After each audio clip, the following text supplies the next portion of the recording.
En el camino. Al amanecer mi autobús zumbaba a través del desierto de Arizona. Indio, Blythe, Salomé, donde ella bailó, las grandes extensiones secas que al sur llevan hacia las montañas mexicanas. Después doblamos hacia el norte, hacia las montañas de Arizona. Flagstaff, pueblos entre las escarpaduras. Llevaba un libro que había robado en una librería de Hollywood, Le Grand Moulins, de Alan Fournier, pero prefería leer el paisaje americano que desfilaba ante mí. Cada sacudida, bandazo y tramo del camino aplacaba mis ansias. Cruzamos Nuevo México durante una noche negra como la tinta. En el amanecer grisáceo estábamos en Dalhart, Texas. Durante la triste tarde del domingo rodamos de un chato pueblo de Oklahoma a otro. Al caer la noche estábamos en Kansas. El autobús rugía. Volvía a casa en octubre. Todo el mundo vuelve a casa en octubre. Llegamos a mediodía a San Luis. Di un paseo junto al río Mississippi y contemplé los troncos que bajaban flotando desde Montana, al norte. Grandes troncos de odisea de nuestro sueño continental. Viejos barcos fluviales, con sus tallas de madera más talladas y pulidas aún por la intemperie, descansaban en el barro poblado de ratas.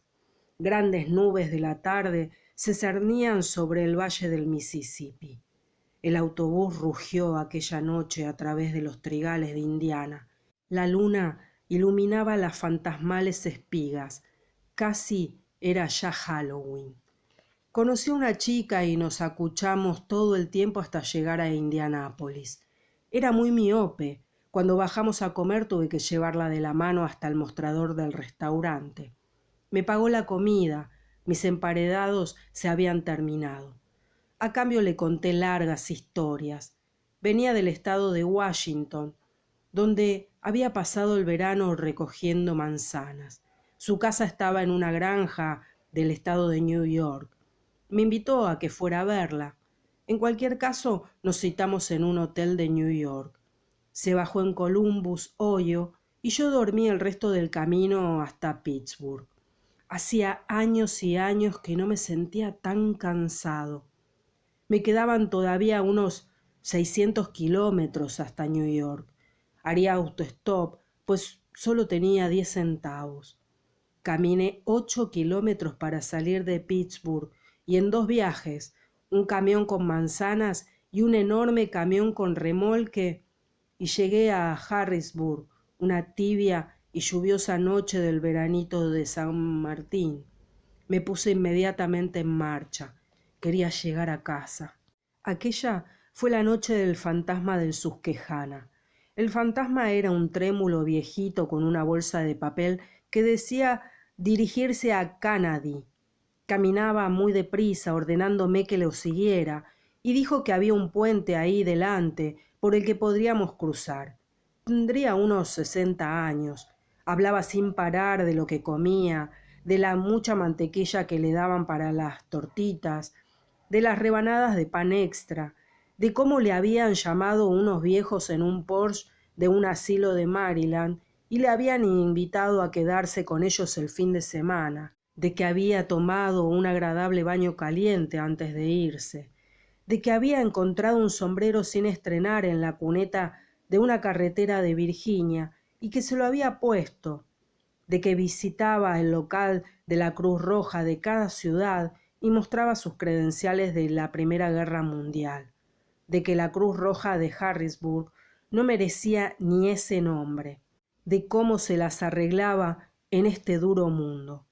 Pero me di cuenta de que solo era un vagabundo semi-respetable que recorría a pie las vestades del este, pidiendo ayuda en los locales de la Cruz Roja y en ocasiones limosna en una esquina de la calle principal. Vagabundeamos juntos. Caminamos unos 10 kilómetros a lo largo del siniestro Susquehanna. Era un río terrorífico. Tenía escarpaduras a ambos lados que se inclinaban como fantasmas peludos sobre aguas desconocidas. Una noche oscurísima lo cubría todo. A veces, desde las vías del tren del otro lado del río, se elevaba el rojo resplandor de una locomotora que iluminaba las horripilantes escarpaduras. El hombrecito dijo que tenía un cinturón muy elegante en su bolsa y nos detuvimos para que lo sacara. Lo tengo metido por aquí, en algún sitio. Lo conseguí en Frederick, Maryland. Maldita sea, ¿me lo habré dejado encima del mostrador de Fredericksburg? ¿Quiere decir usted Frederick? No, no, Fredericksburg, en Virginia. Hablaba de Frederick, Maryland, y de Fredericksburg, Virginia. Caminaba por la calzada sin hacer ningún caso del peligroso tráfico y casi lo atropellan unas cuantas veces. Yo lo seguía por la cuneta. A cada momento esperaba que aquel hombre loco saliera por los aires volando, muerto. Nunca encontramos aquel puente. Me separé de él en un paso subterráneo del ferrocarril. La caminata me había hecho sudar tanto que me cambié la camisa y me puse 2 jersey. Un parador iluminó mis tristes esfuerzos. Una familia entera vino caminando por la oscura carretera y me preguntó qué hacía. Lo más extraño de todo era que en ese parador de Pensilvania una bella voz de tenor entonaba blues muy hermoso. Escuché y gemí. Empezó a llover fuerte. Un hombre me llevó de regreso a Harrisburg y me dijo que iba por un camino equivocado. De pronto vi al viejo vagabundo de pie bajo un triste poste del alumbrado, con el pulgar extendido.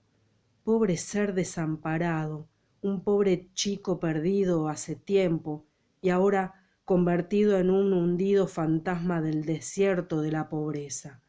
Le conté lo que pasaba al que me llevaba y el tipo se detuvo a informar al viejo. Oiga, amigo, va usted hacia el oeste, no hacia el este. ¿Cómo? Dijo el pequeño fantasma. ¿No va a decirme usted cuál es el camino adecuado? Llevo muchos años pateando el país. Voy hacia Canady. Pero este no es el camino a Canadá. Es la carretera que lleva a Pittsburgh y Chicago. El viejo se enfadó con nosotros y se alejó. Lo último que vi de él fue su bamboleante bolsita blanca desapareciendo en la oscuridad de los tristes Alleghanies. Creí que toda la soledad de América estaba en el oeste hasta que el fantasma del Susquehanna me demostró lo contrario. No, también hay soledad en el este, la misma que Ben Franklin recorrió en su carreta de bueyes cuando era administrador de correos, la misma de cuando George Washington luchaba contra los indios, de cuando Daniel Boone contaba anécdotas a la luz de las linternas de Pensilvania y prometía encontrar el paso, de cuando Bradford construyó la carretera y los hombres armaban líos en cabañas de troncos. No había ya grandes espacios de Arizona para el hombrecito, solo el monte bajo del este de Pensilvania, Maryland y Virginia, los caminos apartados, las carreteras de negro alquitrán que serpentean a lo largo de ríos siniestros como el Susquehanna, el viejo Potomac y el Monocacy. Esa noche dormí en un banco de la estación de ferrocarril de Harrisburg. Al amanecer, el jefe de estación me echó fuera. ¿No es cierto que se empieza la vida como un dulce niño que cree en todo lo que pasa bajo el techo de su padre? Luego llega el día de la decepción, cuando uno se da cuenta de que es desgraciado y miserable, y pobre, y está ciego y desnudo, y con rostro de fantasma dolorido y amargado, camina temblando por la pesadilla de la vida. Salí dando tumbos de la estación, ya no podía controlarme. Lo único que veía de la mañana era una blancura semejante a la blancura de la tumba. Me moría de hambre. Lo único que me quedaba en forma de calorías eran las gotas para la tos que había comprado en Shelton, Nebraska. Las chupé porque tenían azúcar. No sabía ni cómo pedir limosna. Salí de la ciudad dando tumbos, con apenas fuerzas suficientes para llegar a las afueras. Sabía que me detendrían si me quedaba otra noche en Harrisburg. Maldita ciudad. Me recogió un tipo siniestro y delgado que creía en el ayuno controlado para mejorar la salud. Cuando ya en marcha hacia el este le dije que me estaba muriendo de hambre, me respondió: estupendo, estupendo, no hay nada mejor. Yo llevo 3 días sin comer y viviré 150 años. Era un montón de huesos, un muñeco roto, un palo escuálido, un maníaco.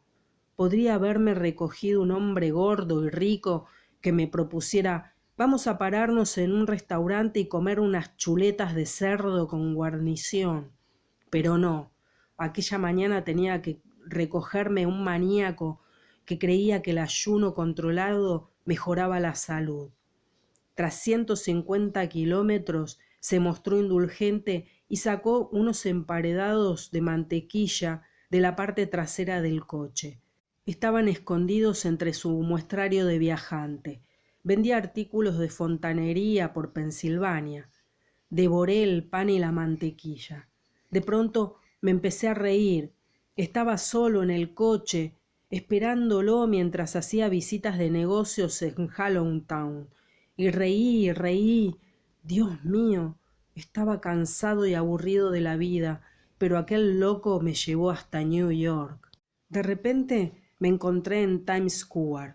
Había viajado 13.000 kilómetros a través del continente americano y había vuelto al Times Square, y precisamente en una hora punta, observando con mis inocentes ojos de la carretera la locura total y frenética de New York, con sus millones y millones de personas esforzándose por ganarles $1 a los demás, el sueño enloquecido, tomando, arrebatando, dando, suspirando, muriendo solo para ser enterrados en esos horribles cementerios de más allá de Long Island, las elevadas torres del país, el otro extremo del país, el lugar donde nace la América de papel.